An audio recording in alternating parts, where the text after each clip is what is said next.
Olá, produtor e produtora rural, colaborador do Mundo Agro, sejam muito bem-vindos ao podcast Agrotalk. Eu sou Ângela Ruiz, jornalista especializada em agronegócios pela Exalc USP, podcaster e produtora de conteúdo agro.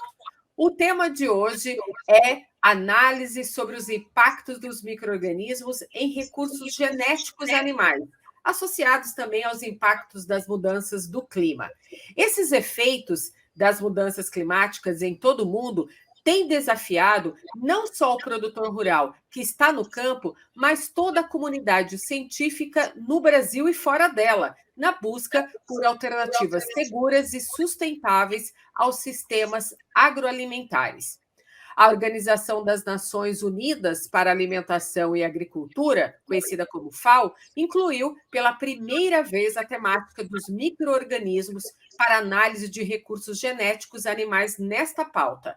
A novidade foi implementada em janeiro de 2023 em Roma, na Itália, na 12ª sessão do Grupo de Trabalho Técnico Intergovernamental sobre Recursos Genéticos Animais para Alimentação e Agricultura. No episódio de hoje, nós vamos entender um pouco mais sobre esse banco genético e sobre essa contribuição com o representante do Brasil para as ações da Organização das Nações Unidas para a Alimentação e Agricultura em recursos genéticos animais, o pesquisador da Embrapa Recursos Genéticos e Biotecnologia em Brasília, no Distrito Federal, Samuel Paiva, que possui graduação em Ciências Biológicas, mestrado e doutorado em Genética e Melhoramento pela Universidade Federal de Viçosa. Tem especialização também em Conservação de Recursos Genéticos Animais pela Universidade de Córdoba, na Espanha. Também possui pós-doutorado pelo USDA, nos Estados Unidos. E desde 2018, Samuel atua como coordenador do Programa de Recursos Genéticos da Embrapa e supervisor do Programa de Conservação de Recursos Genéticos Animais. Samuel, seja bem-vindo aqui ao podcast Agrotalk.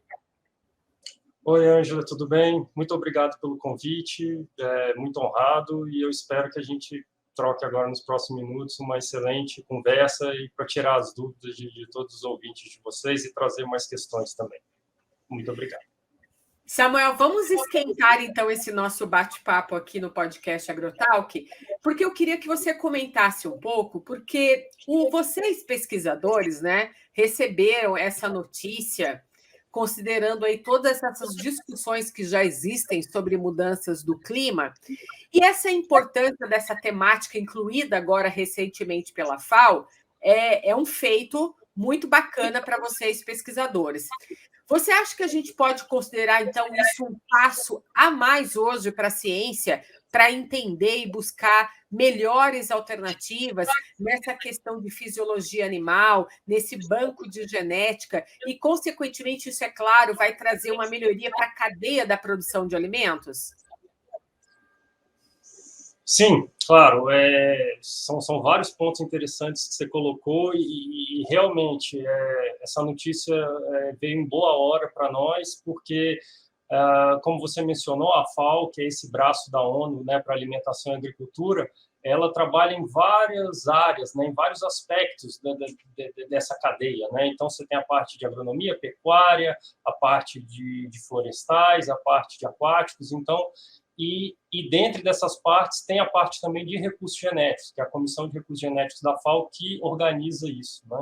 Dentro da FAO, na parte de recursos genéticos, nós temos basicamente 4 grandes grupos, né? Que são animais, plantas, florestas e aquáticos. E recentemente, né, por causa de toda essa questão, esses novos encaminhamentos que a humanidade tem sofrido, né, e todos esses aspectos, então, como exemplo, a mudança climática, a FAO tem inserido mais itens, né, relacionados à biodiversidade, né, sem se focar somente nessa parte de recursos genéticos para alimentação e agricultura.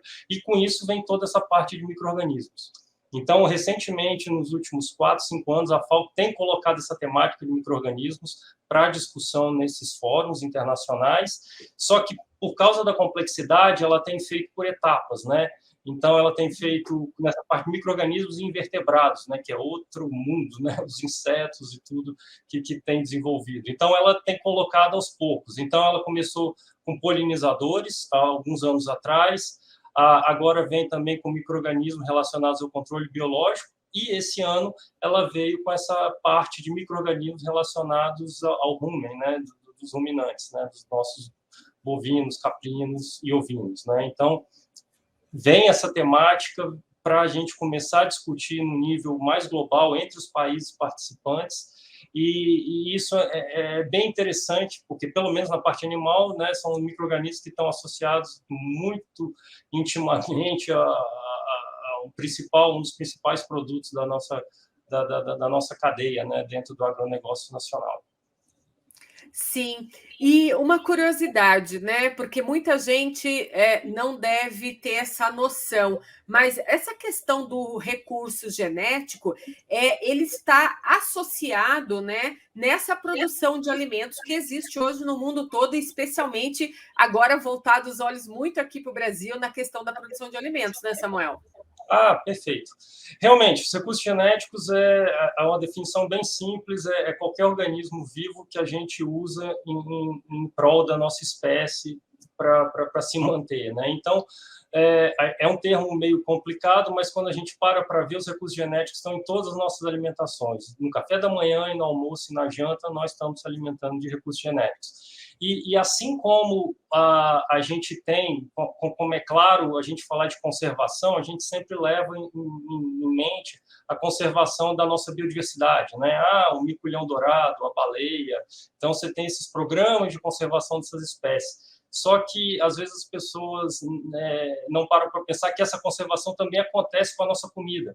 Então, a FAO tem implementado nos últimos 20, 30 anos esses programas de conversar com os países para desenvolver políticas, sugestões de políticas globais para conservar os alimentos, né? Então, esse é até o foco dessa Comissão de Recursos Genéticos, que é para aumentar a conservação nos países, né? Então, tanto que a Embrapa já tem esse programa há décadas, né, de conservação de recursos genéticos, e que a gente tem aqui em Brasília o nosso banco genético, né, que é o maior banco genético da América Latina, né, quando se trata de vegetais, animais e micro-organismos. Então, sim, é um tema extremamente importante, só que nós estamos na base, né?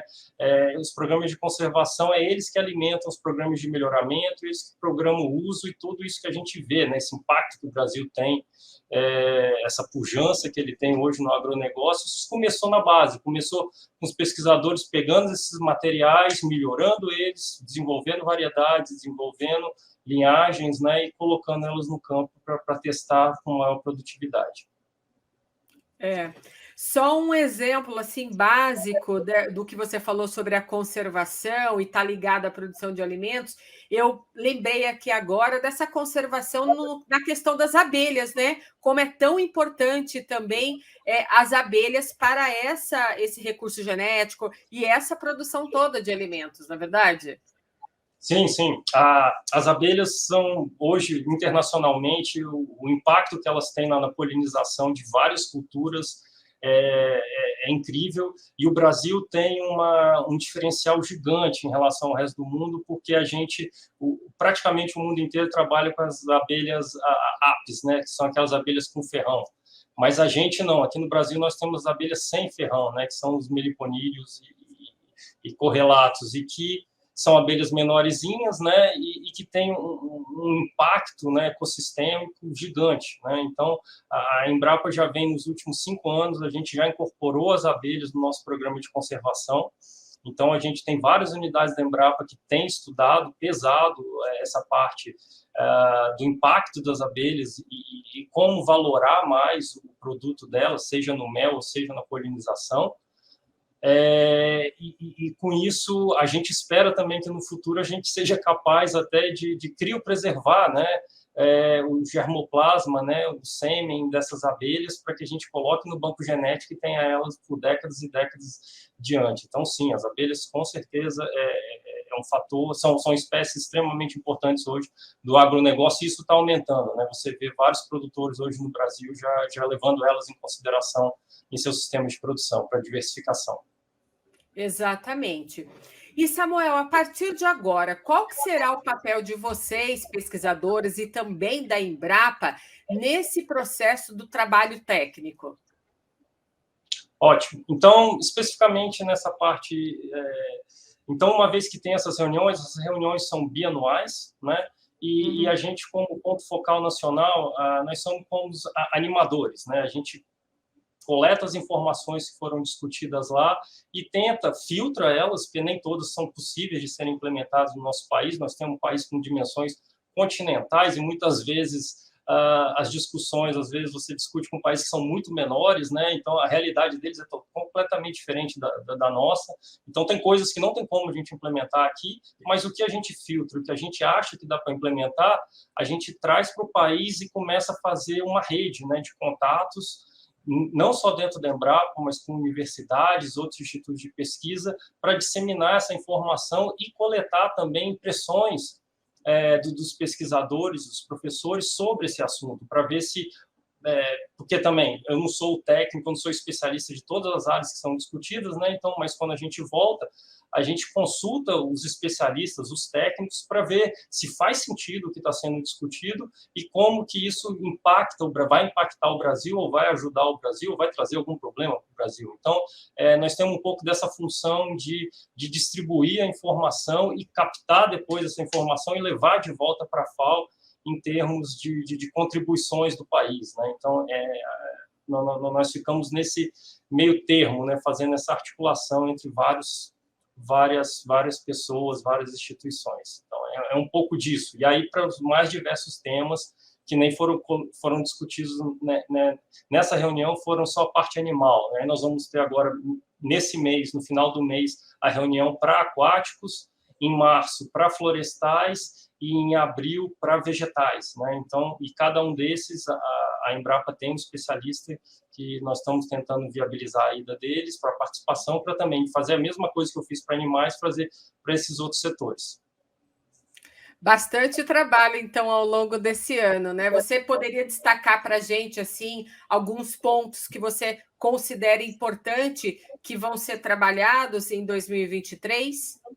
Sim, claro.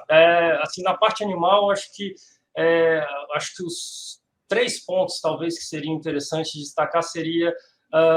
o primeiro seria, nós começamos a discutir o que a gente chama de, agora, o terceiro relatório mundial da situação dos recursos genéticos animais no mundo, né? Então, a FAO, então, como eu falei, tem esses programas de conservação, ela promove essa conservação entre os países, né, de recursos genéticos, e isso é feito por via documentos. E esses documentos nada mais, nada menos são fotos, né, de determinada época do ano, de uma determinada época dos países, como que eles estão conservando seus recursos genéticos. Então, na parte animal, o primeiro foi lançado em 2007, o segundo em 2015, e agora o terceiro é planejado ser lançado agora em 2027. Mas aí as discussões para a implementação dele e a elaboração desse relatório começa agora, né? Porque o sistema de coleta dessas informações é via um questionário, que cada país membro da FAO tem de responder. Então, esse questionário vai ser distribuído agora no segundo semestre desse ano, e aí a gente tem essa responsabilidade de pegar esse questionário e disseminar ele no país, conversar com todos os atores envolvidos para ver como que o Brasil está, né, depois do segundo relatório, o que o Brasil avançou, né, em conservação de recursos genéticos animais. Então, esse foi um assunto bem discutido e a gente pôde fazer muitas contribuições para a melhoria desse relatório, para que ele fique mais simples, mais rápido e também objetivo, e que tenha informações importantes que impactam, né, o que interessa ao Brasil. Então, muitas das nossas contribuições foi nesse sentido, de que a informação que a gente vai coletar vai ajudar o Brasil cada vez mais. Um segundo ponto interessante que a gente discute sempre é a questão, e para a gente saber o que o mundo tem conservado, a FAO desenvolveu um sistema de informação, né, em que todo mundo, qualquer pessoa pode entrar no site e ver o que cada país tem conservado de animais, por exemplo, né, no nosso caso. Esse sistema se chama DADIS, é DAD-IS, né? Qualquer um pode achar ele, e lá você pode ver o que o Brasil está conservando, por exemplo. Então, nos últimos 2 anos, a gente fez um esforço gigante aqui interno de atualizar essa base de dados, né? De forma que a gente realmente reflita as raças que o Brasil conserva, né? De animais de produção. E também outra articulação que a gente fez muito forte com a FAO é que, nesse aspecto do sistema de informação, o Brasil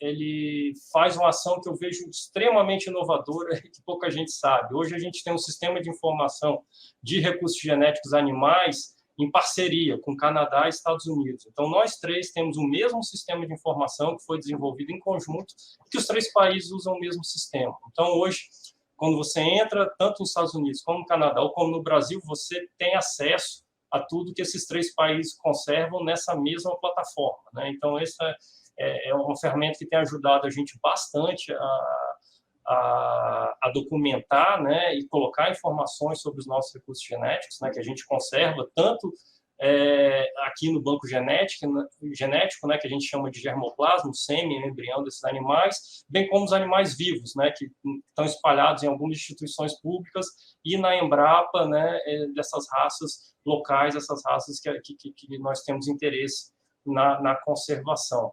E aí, por causa disso, por causa que a gente tem esse sistema, a gente trabalhou bem forte com a FAO de integrar o nosso sistema com o deles, para que você diminua, né, o retrabalho, né? Então, no último ano, a gente conseguiu isso junto com a FAO e foi bem interessante. Então, hoje, a FAO, a gente desenvolveu um software que manda os dados, muitos dados do Brasil direto para a FAO. Então, isso otimiza, né, a informação, e a FAO mostrou isso durante essa reunião. O Brasil foi um dos países que mais atualizaram sua base de dados, muito à frente até de vários, da grande maioria dos países europeus, né? Então, nós ficamos muito contentes com esse resultado e a ideia é que a gente dissemine mais essa informação. E talvez o último ponto, que foi o mais importante que você tocou, né, foi essa inserção dos micro-organismos para a rumen, né? Eu acho que esse tópico entrou para a discussão na parte animal e agora a nossa missão é ver no Brasil quais são as equipes que estão trabalhando com esse tipo de pesquisa e apresentar. A FAO gerou um documento sobre isso, né? E esse documento agora está em revisão. Então, a nossa função é passar isso para os pesquisadores, para quem está envolvido nesse assunto, para que tenha uma análise crítica desse documento, para que depois a gente possa traduzir ele em ações que vão impactar os nossos produtores, né? Ou o que vai chegar na base. Então, esse é um ponto também muito importante. A gente vê se esse documento realmente vai ajudar a gerar produtos, a gerar processos que vão impactar mesmo quem está no dia a dia, né, gerando a produção nacional. Isso que você disse é muito bacana, porque o pecuarista, o produtor rural que está no campo, a própria sociedade, né? Todos eles estão, cada um no seu ambiente, contribuindo, fazendo o seu papel. E vocês, pesquisadores, estão aí inseridos nessa comunidade científica justamente para contribuir, trazer essas melhorias, esses estudos que vão ser aplicados futuramente nesse ambiente, né, onde eles estão inseridos. E esse trabalho todo de vocês é chegar, né, a esse equilíbrio, a essa seguridade futura para a produção de alimentos. Então, isso é muito bacana. E tudo que você nos disse aqui, a gente tem uma noção de que a FAO ela enxerga, né, essa importância desse posicionamento do Brasil e do trabalho da Embrapa, de vocês, pesquisadores, nessa temática. Então, para a gente é bastante importante, né, receber essa notícia. Nossa parte de alimentação e agricultura, realmente o Brasil ele tem sido, pelo menos na FAO, eu posso garantir, ele tem sido bastante escutado, né? A gente tem voz, sim, lá dentro, apesar de sempre a nossa equipe ser menor do que a dos outros países mais ricos, sim, né? Mas nós somos aguerridos e tentamos sempre trazer o melhor. Então, mas sim, porque o Brasil hoje não tem como fugir, né? Todo mundo sabe a potência que nós somos para produzir alimento no mundo. Eles reconhecem, sim, essa importância e a gente tem voz de poder colocar o nosso lado na história sempre. Né? A gente está caminhando para o final aqui do podcast, mas eu não poderia deixar de perguntar para você sobre essa microbiota, né, que habita o rumen, que você comentou aqui para a gente. Eu queria que você explicasse para os nossos ouvintes o que se trata dessa microbiota e qual que é a influência dela na fisiologia animal e o que tem sido feito no mundo até agora. Ótimo. Eu vou tentar explicar da maneira mais simples possível, né? Basicamente, assim, dentro do rumen, né, você tem uma série de micro-organismos, bactérias, protozoários, fungos, que ajudam, que fazem todo esse processo de digestão, né, da alimentação do rumen, comendo forragens, né, de maneira geral. E aí se descobriu que você manuseando a quantidade desses micro-organismos e a proporção deles no rumen, você pode alterar alguns aspectos fisiológicos do animal, como, por exemplo, talvez ele emitir menos metano. Quando você muda essa composição de micro-organismos ali dentro, o animal emite menos metano, e isso já tem esse impacto nas mudanças climáticas. Apesar da gente saber que o grande carro-chefe da emissão dos gases de efeito estufa é o CO2, né? O metano tem uma fração, né, dessa emissão total, e por causa disso a ideia é fazer pesquisa, né, pesquisa e inovação nesse assunto para tentar entender um pouco isso e tentar talvez isso, quem sabe, pode ser uma linha, né, de pesquisa, uma linha de desenvolvimento de produtos, né, para que reduza a emissão de metano por parte dos ruminantes, né? Então, esse é um exemplo. O outro exemplo é você melhorar a digestão da forragem, né? Você otimizar, você mexer nessa composição desses micro-organismos para que os animais tenham uma eficiência alimentar melhor, né? A gente sabe que hoje a eficiência alimentar é um componente extremamente importante para aumentar a lucratividade das fazendas. Então, a manipulação desses micro-organismos no rumen pode ajudar nisso, né? E com isso vem várias coisas. Você pode lançar bioprodutos e do nosso ponto de vista, da parte da conservação, o nosso interesse é o quê? Como que a gente pode guardar esses micro-organismos para que eles possam ser usados no futuro, por exemplo, né? Então, muito do nosso interesse é como isolar eles e como preservar eles, né, no banco genético, para que depois gerações futuras, né, interessados possam acessar esses micro-organismos e usar eles também em pesquisas, em desenvolvimento de produtos, né? Então a gente tem essa parte da conservação, e como a gente já tem estruturas já para conservação, muito por causa de vegetais e animais, por que não usar essas mesmas infraestruturas para conservar esse tipo de micro-organismo, né? Não faz sentido nenhum, né? Seria uma duplicação de recurso, de esforço. Então, a gente vê com muitos bons olhos isso também, porque é uma linha nova para a gente melhorar a conservação dos nossos recursos genéticos. Então, seria nesse sentido, pelo menos. Mas tem mais. Ou seja, né, novamente, esses estudos, esses trabalhos que vocês estão aplicando, um dia vai chegar, né, no futuro ali no campo, para o produtor rural estar se beneficiando, né, dessa ciência para melhorar a questão da produção de alimentos.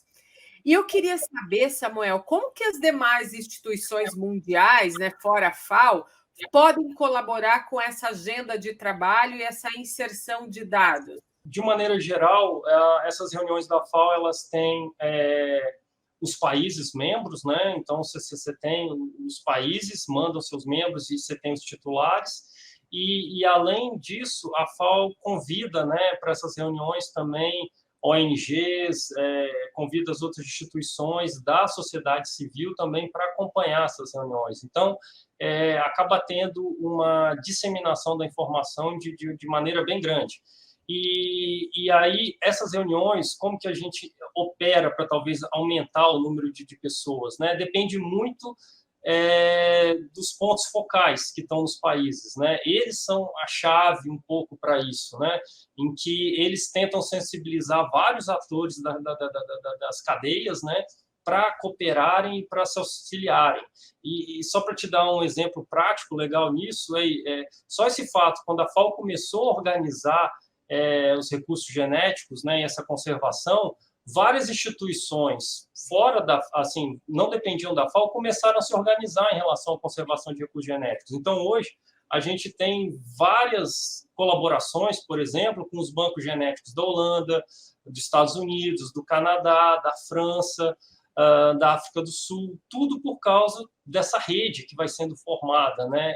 E isso acaba traduzindo em mais pesquisa, em mais colaboração, em mais intercâmbio de recursos genéticos, né?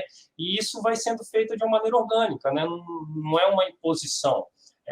Os atores se sentem valorizados, né? E veem a importância mútua das colaborações, e isso vai crescendo, às vezes naturalmente. É claro que você tem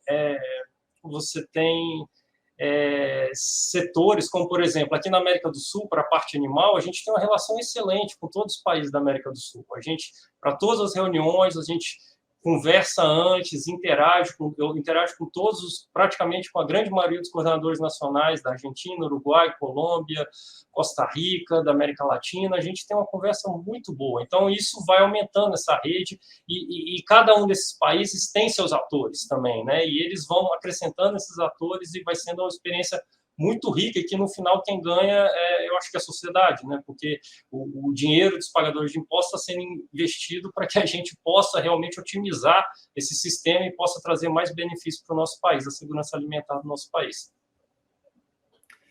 Bem, uma última pergunta aqui para a gente fechar nosso podcast, porque é aquela pergunta que vale 1 milhão, né? Isso tudo que você nos contou aqui quer dizer que os recursos genéticos são a chave, né? São o começo de tudo para um futuro aí que o Brasil vai trilhar na produção de alimentos, né, Samuel? Sem sombra de dúvida. Eu sou suspeito para falar, mas não tem como. Seriamente, é extremamente estratégico a conservação dos recursos genéticos para o país, né? Eu acho que o que aconteceu, o Brasil virou esse canhão em produção de alimento no mundo, porque ele foi muito hábil, né, há 30, 40 anos atrás, a trazer os recursos genéticos que lhe interessavam e adaptar eles para as nossas condições. Isso foi com o boi da Índia, foi com a soja, foi com o milho, foi com arroz, foi com feijão, e ao mesmo tempo ele adaptou espécies nativas, a mandioca, a gente hoje usando abelhas. Então, assim, é fantástico isso. Então, assim, é extremamente importante a gente ter conhecimento da base. Não quer dizer que todo o material venha dos nossos bancos genéticos. Muitos vêm dos bancos genéticos de fora, mas eles vêm de bancos genéticos. Então, a importância dessa conservação para a manutenção da segurança alimentar do país e da soberania do país é fundamental. Então, assim, esses materiais é que estão fomentando muito dos programas de melhoramento. Esse trabalho fantástico que vários pesquisadores e professores têm feito no Brasil, agora com o trigo, né, por causa de todo esse problema que teve, e como a resposta do sistema produtivo e da pesquisa acaba sendo rápida, né, frente a essas demandas. Isso só foi possível porque você tem bancos genéticos de trigo, você tem materiais de trigo que estavam disponíveis para esse trabalho. Então, é muito interessante como a gente consegue responder rápido se a gente tem uma base sólida, né? Então, sim, eu espero que a gente continue, que o Brasil continue investindo na conservação dos seus recursos genéticos, que isso é fundamental para a nossa continuidade. Verdade. E toda vez agora que eu colocar minha comida no prato, eu vou lembrar bem que vocês estão por trás dessas melhorias e estudos, né, que estão sendo aplicados nesse banco genético. Olha, Samuel, eu queria parabenizar você, todos os pesquisadores envolvidos, e obrigada por você contribuir aqui no podcast Agrotalk, por essa disseminação do conhecimento, viu? Nossa, muito obrigado, Ângelo. Só tenho a agradecer a oportunidade de poder conversar com você aqui hoje. E é claro, não sou só eu, é um exército de pessoas aqui que ajudam a gente a fazer isso, com certeza. Muito obrigado mesmo. Espero a gente conversar no futuro mais sobre isso, trazer mais novidades sobre os desdobramentos disso. Com certeza, está convidado aqui para voltar ao podcast Agrotalk, trazendo os resultados aí ao longo do ano, né, desse trabalho temático. Então, até a próxima, Samuel. Tchau, obrigado.